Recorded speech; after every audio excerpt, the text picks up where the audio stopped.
我是花钱买服务的，小心点，这箱子贵着你赔不起。我告诉你，快点你，轻着点啊！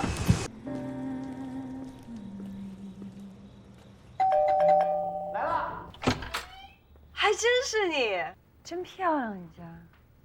这是司机的家吗？简直不敢相信。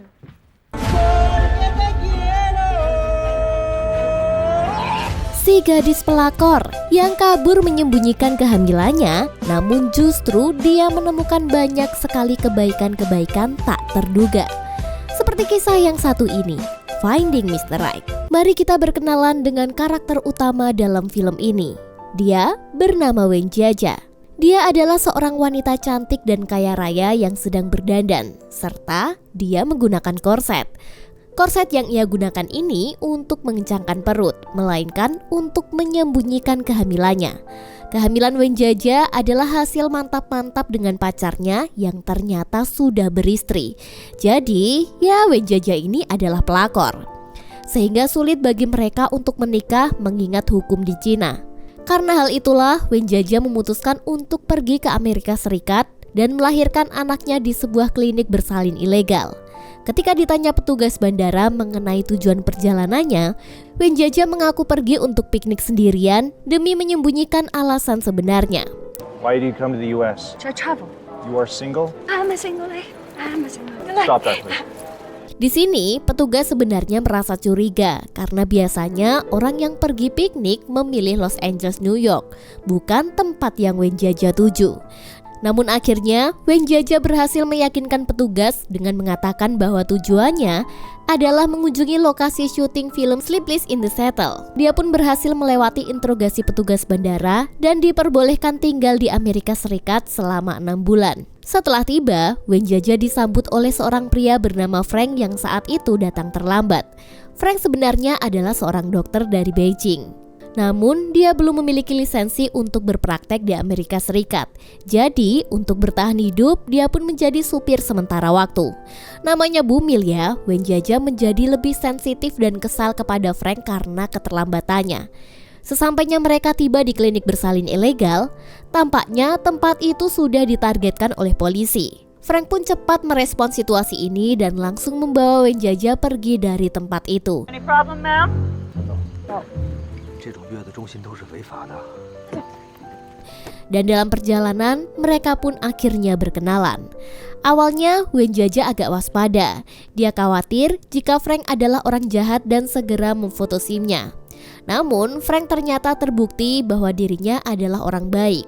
Dan dengan sigap, dia bahkan membawa Wenjia ke rumah bersalin yang dikelola oleh temannya yang bernama Buwang. Karena Wenjia ini berasal dari kalangan atas dan populer di negaranya, dia tetap menunjukkan sisi angkuhnya. Dia masih tidak percaya dengan kebaikan Frank. Awalnya, Wenjia ragu dengan niat baik Frank. Namun karena tidak memiliki pilihan lain, dia pun akhirnya menyetujui untuk tinggal di rumah bersalin itu. Rumah bersalin itu menawarkan fasilitas lengkap yang mendukung kesehatan kehamilan Wenjia, termasuk makan 3 kali sehari dan 2 kali snack. Biaya sewa per bulannya adalah $3.000 dan di sini Jia protes karena kamarnya kecil dan tidak mewah.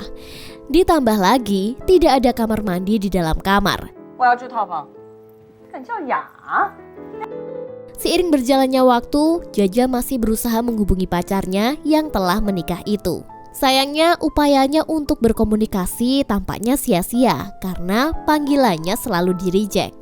Ketika siang tiba, saat Jia tidur, tiba-tiba ia terganggu oleh suara mesin bor yang mengebor dinding kamarnya. Dia pun mencari sumber suara itu dan menemukan jika dirinya berada di depan salah satu kamar perempuan bernama Joy.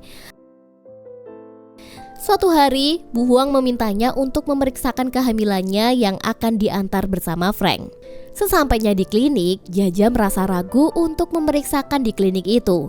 Namun ternyata hanya klinik itulah satu-satunya yang dokternya bisa berbahasa Mandarin.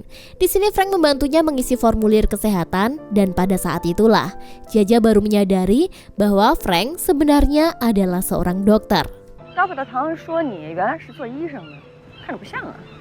Saat akan pulang, dia begitu gembira melihat kepiting Alaska berukuran besar dan membelanjakan banyak uang. Dan di saat ini juga, sedikit demi sedikit identitas Frank mulai terungkap. Dia ternyata sudah beristri dan memiliki anak. Suatu malam, dia bergabung dengan para ibu hamil lainnya yang sedang menonton TV. Di sini Jaja membahas tentang Joy yang lancar berbahasa Inggris. Dia berasumsi bahwa dia mempelajarinya saat tidur bersama pria-pria bule. Joy pun tersinggung dan membalas menghinanya. Dia mengatakan jika Jaja lebih parah, dia memiliki uang yang banyak hasil menjadi simpanan om-om. Karena perkataan itu, langsung saja membuat perdebatan semakin panas dan para ibu hamil itu saling dorong-mendorong. Dalam kondisi hamil, Jaja meminta Frank untuk mengantarkannya ke diskotik dan berfoto bersama, lalu mengirimkannya kepada pacarnya agar membuatnya cemburu. Di sini Frank mencobanya untuk berhenti minum, tetapi Jaja semakin mabuk dan menceritakan perasaannya tentang kesedihan yang dialami. Ya, ada banyak hal tentang pacarnya yang tidak ingin menceraikan istrinya dan tentang alasan dia tidak bisa melahirkan secara ilegal di Cina. Curhatan itu pun berakhir dengan air mata kesedihan, dan dengan sabar Frank mengantarkannya pulang dalam keadaan mabuk. Keesokan harinya, pacarnya akhirnya menelpon dan merasa cemburu setelah melihat foto dari malam sebelumnya. Ia pun berjanji akan segera menyusulnya pada hari Natal. Dia pun sangat senang mendengar kabar itu. Terlebih lagi, saat itu Jaja dikirimi sejumlah besar uang agar bisa belanja dan menikmati waktu luangnya. Kini saatnya tiba untuk si Bumil untuk berbelanja. Jaja membeli berlian dan pakaian mahal untuk dirinya sendiri. Sementara itu, Joy hanya membeli kaos yang nyaman. Di sini Jaja meminta Frank untuk menjadi pemandu saat kekasihnya datang pada hari Natal. Namun Frank menolak karena istrinya akan datang. Kini malam Natal pun tiba. Jaja sangat merindukan kehadiran kekasihnya. Di saat yang sama, dia nampak terlihat iri melihat keharmonisan keluarga Bu Huang dan merasa sangat sedih saat lonceng berbunyi, tapi yang datang bukanlah kekasihnya. Namun sang kurir yang membawa tas Hermes dan bunga untuknya. Ya, bisa ditebak, kekasihnya tidak mungkin datang, lalu menggantikannya dengan hadiah mewah. Dengan perasaan galau, dia pun pergi keluar sambil melihat betapa bahagianya orang-orang merayakan Natal dengan keluarganya. Di tengah jalan, dia berhenti di sebuah rumah mewah besar dan menyadari ada mobil Frank terparkir di sana. Dia pun masuk tanpa izin. Dia mengelilingi setiap ruangan mewah dan Jaja pun mulai menyadari ternyata istri Frank sedang keluar dengan anaknya dan saat itu Frank tinggal sendiri di rumah. Mereka pun akhirnya bertemu dan mengobrol. Dan dengan inisiatifnya, Jaja ingin memasak untuk Frank dan merayakan Natal bersama. Dengan semangat, dia meminta Frank mengganti pakaiannya agar benar-benar merasakan suasana Natal. Di dapur, dia juga memintanya untuk memakaikan celemek. Meskipun canggung, namun Frank tetap menuruti apa yang Jaja mau. Ternyata, masakan yang dibuat Jaja sangatlah enak.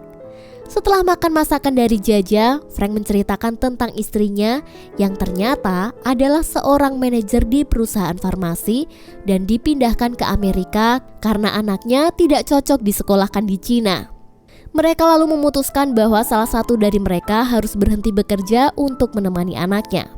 Karena gajinya lebih kecil daripada istrinya, Frank pun memilih untuk berhenti bekerja sebagai dokter.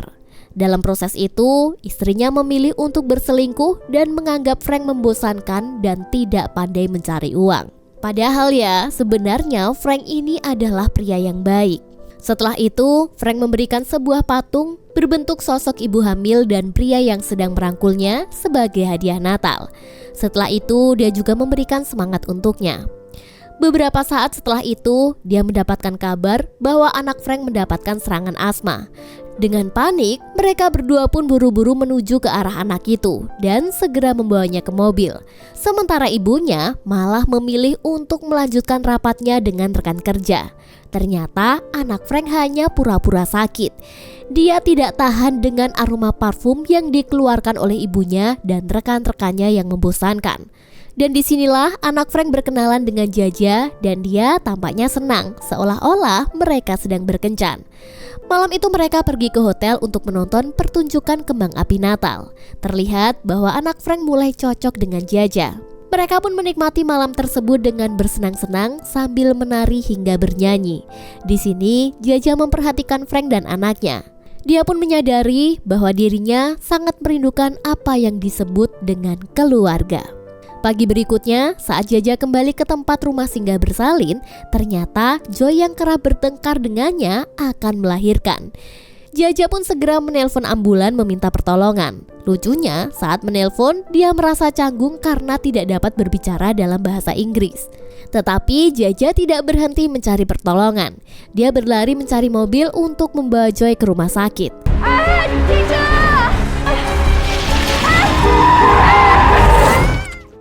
Sesampainya di rumah sakit, Jaja menceritakan hal itu kepada Frank sambil marah-marah. Ketika marah-marah, dia merasakan bayi di perutnya menendang untuk pertama kalinya. Sebagai calon ibu, tentu saja dia merasa syok sekaligus bahagia. Kini, untuk pertama kali dalam hidupnya, dia berbicara pada janin dalam rahimnya. Dan saat itu adalah momen paling mengharukan untuk Jaja. Di sini Frank melihat Jaja tidak memakai sepatu setelah mengantar Joy ke rumah sakit. Dengan penuh kasih sayang, Frank lalu memakaikan sepatu kepadanya. Adegan pun berpindah ke Joy yang sedang berjuang melahirkan bayinya. Ternyata pria bule yang memeluk Joy beberapa minggu yang lalu adalah pendonor sperma. Jadi ternyata guys, Joy ini ingin memiliki anak dari rahimnya sendiri dan menjadi ibu tanpa harus menikah. Jaja yang melihat ini pun tersadar bahwa selama ini dia salah menilai orang. Dia pun merasa bersalah atas sikap egoisnya. Lalu dia ingin kembali ke kamarnya yang semula, sehingga kamar yang lebih besar dapat digunakan oleh Joy dan bayinya. Hari pun berganti. Kini tibalah Jaja memeriksakan kandungannya. Di momen ini dia merasa terharu melihat janinnya yang sehat. Saat dia pulang, ternyata Frank telah menitipkan anaknya yang bernama Julie di tempat rumah singgah bersalin. Sementara Frank sendiri akan pergi ke New York dan mengurus izin praktek sebagai dokter. 爸上哪儿呀？去纽约，去纽约，一个人去少，就把你扔这儿了。他是去考 board，就是医生执照。 Hari berikutnya, Jaja menjemput Julie dari sekolah dan mengajaknya ke pusat kota dan menikmati festival. Mereka berdua bersenang-senang seperti adik dan kakak. Lalu mereka pergi menonton film romantis di bioskop sambil membicarakan arti sesungguhnya dari jatuh cinta.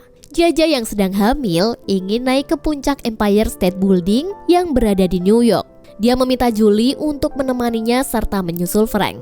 Di sini Julie pun menyetujui. Dan dia meminta syarat agar dirinya juga ditemani untuk mengunjungi Museum Metropolitan yang ada di sana. Setibanya di New York, ternyata Jaja tidak bisa menepati janjinya. Dia sangat bersemangat untuk langsung pergi ke puncak Empire State Building. Julie pun merasa kecewa dan meminta bantuan polisi dengan menuliskan kata tolong di tangannya, yang seolah-olah dia ini sedang diculik. Karena Jaja tidak bisa berbahasa Inggris, dia tidak bisa menjelaskan keadaannya kepada polisi, hingga pada akhirnya dia meminta bantuan Frank untuk datang ke kantor polisi. Jaja yang terburu-buru ke New York tanpa mempertimbangkan kehamilannya yang semakin besar. Padahal itu bisa mempersulit proses untuk melahirkan nantinya. Di sini mereka pun diinterogasi oleh polisi dan secara kompak mereka malah pura-pura mengaku pacaran. Di sini juga terungkap bahwa Frank telah bercerai dengan istrinya 1 tahun yang lalu, tetapi dia sengaja menyembunyikan ini demi anaknya. Setelah dibebaskan dari kantor polisi, Frank marah besar karena Jaja seenaknya saja mengajak putrinya ke New York tanpa izin. Di sini Jaja masih membela diri dan merendahkan Frank sambil membanggakan uangnya. Mendengar hal itu, Julie kemudian menangis dan memeluk ayahnya. Ternyata setelah kejadian itu, kartu kredit Jaja diblokir oleh pacarnya yang ada di Cina. Alhasil dia pun tidak memiliki penginapan. Namun karena Frank orang yang baik, dia pun bersedia menampungnya. Mereka pun menginap di hotel yang berbeda, jauh dari kata mewah. Karena biasanya Jaja selalu pesan di hotel-hotel yang mewah. Di sini Jaja masih berusaha menghubungi pacarnya yang telah pergi tanpa pamit. Jaja khawatir, dia berpikir bahwa pacarnya mungkin telah terbunuh. Frank pun mengajaknya masuk ke dalam kamar, mematikan lampu, dan mengajaknya untuk mencoba meramal dengan cara suku Indian. Mereka berdua duduk dengan lampu remang-remang ditemani sebuah tusuk rambut di tengah-tengah mereka. Beberapa saat kemudian, tusuk rambut itu bergerak memberikan kode bahwa pacarnya masih hidup dan membuat Jaja sangat lega. Saat kembali tiba di rumah singgah bersalin, tetangga kamar mereka juga sedang menunggu waktu untuk melahirkan. Ketika Jaja masuk rumah, istri dari pacarnya menelpon dan memberitahu bahwa suaminya ditangkap polisi karena kasus penipuan. Semua ini terjadi akibat kelakuan Jaja yang terlalu boros menghamburkan uang. Polisi pun mengecek mutasi rekening pacarnya dan menemukan bahwa dia telah melakukan penipuan besar-besaran.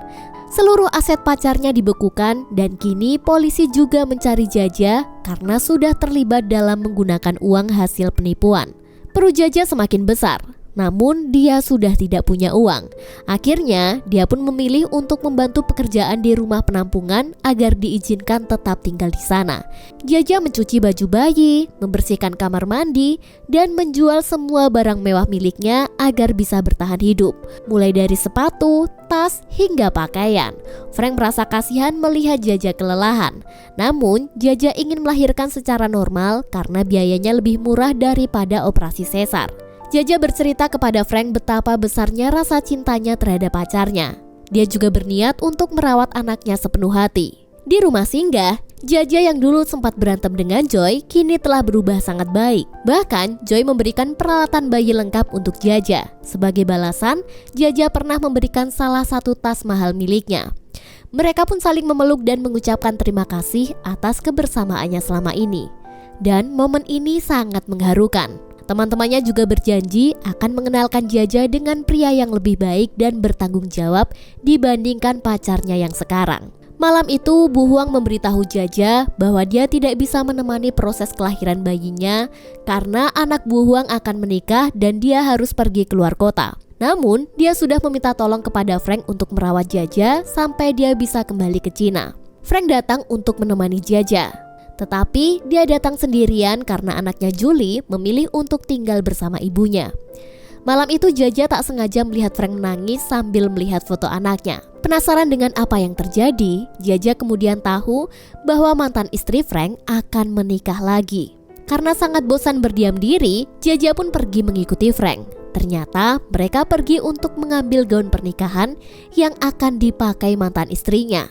Bukannya membantu, Jaja malah ikut mencoba gaun pengantin di toko itu yang mana malah lebih mirip gaun ibu hamil yang sangat cantik.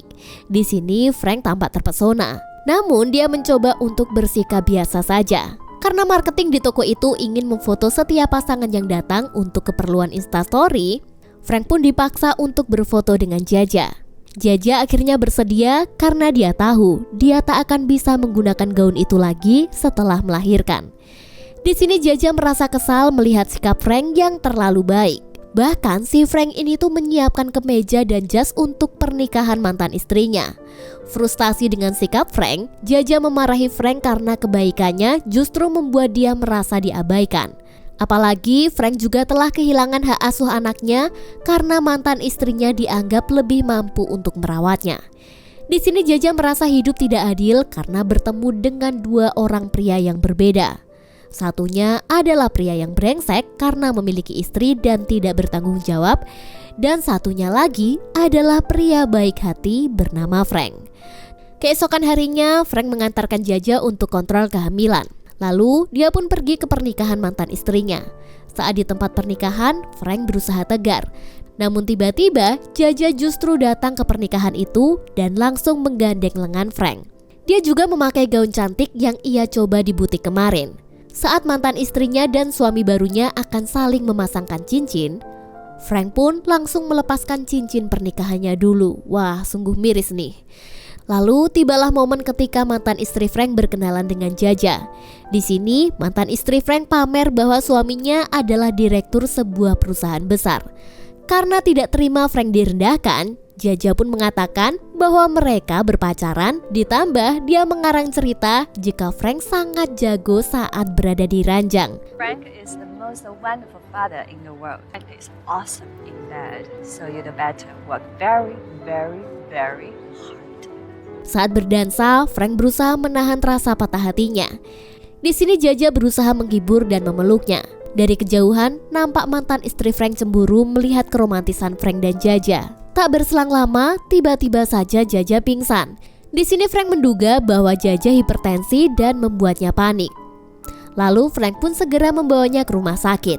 Dengan setengah sadar, Jaja mengatakan kepada Frank bahwa apapun yang terjadi, anaknya harus diselamatkan. Dia juga memilih untuk lahir dengan normal karena uangnya telah habis digunakan untuk membeli gaun yang baru saja dia pakai. Saat di rumah sakit, para perawat gagal fokus betapa perhatiannya si Frank ini. Dia selalu ada untuk Jaja dan tidak pernah meninggalkannya. Bahkan ketika Jaja khawatir tentang kondisi anaknya, Frank terus menenangkan dan memberikan kekuatan kepada Jaja di saat-saat genting. Hari-hari pun berlalu, nampak Julie hadir di dalam kehidupan mereka dan menunjukkan kasih sayang yang mendalam kepada anak Jaja. Seolah-olah dia adalah saudara kandungnya sendiri. Mereka pun hidup seperti keluarga yang sangat bahagia, di mana Frank sering mengajak mereka berpiknik dan bermain bersama. Di sini Julie mulai menganggap Jaja seperti ibu dan kakak perempuannya sendiri. Namun suatu ketika, kebahagiaan mereka terhenti ketika pacar Jaja memintanya untuk kembali ke Cina. Pacar Jaja kini telah dibebaskan dari penjara dan bercerai dengan istrinya. Dengan berat hati, Jaja pun harus berpisah dengan Frank dan anaknya. Saat mereka pergi, air mata mereka berlinang menatap kepergiannya. Sepanjang perjalanan, Jaja terus mengenang kenangan indah bersama Frank. Bukan hanya itu saja, dia juga merasa kesepian karena kekasihnya jarang pulang akibat fokus pada pekerjaan. Akhirnya, dengan tekad yang kuat, Jaja pun memilih untuk berpisah darinya dan hidup hanya berdua dengan anaknya.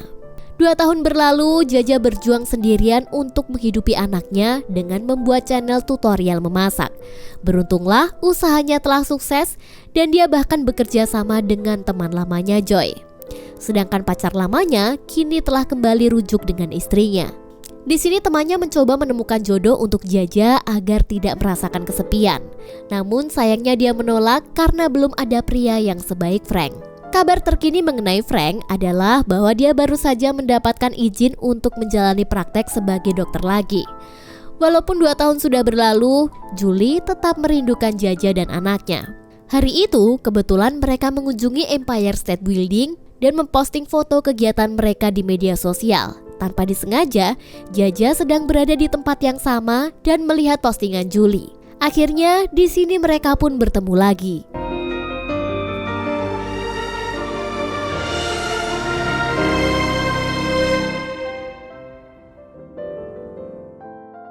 Dan Julie langsung akrab dengan anak Jaja.